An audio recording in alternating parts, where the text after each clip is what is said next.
তো কাজ হচ্ছে না টাকার জন্য, কিন্তু মজার একটা অ্যাপ পেয়ে গেছি, সেটা হচ্ছে এই লাইট কাট অ্যাপে হচ্ছে ক্যাপকাটের পুরা ফটোকপি ধরা যায় একদম।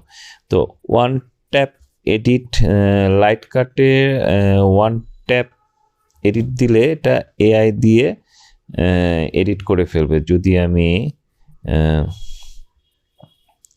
সেই কটা ভিডিও সিলেক্ট করা আছে, আমি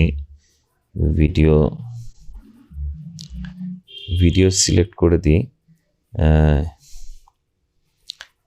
রান্নার ভিডিও করেছিলাম, আচ্ছা রান্নার ভিডিওটা সিলেক্ট করে দিলাম, দিয়ে এটা যদি দিই ও এখন ওর টাইম লাইনে নিল। এখন এখান থেকে আমি সিলেক্ট করে দিই প্রথমে কোনটা ছিল,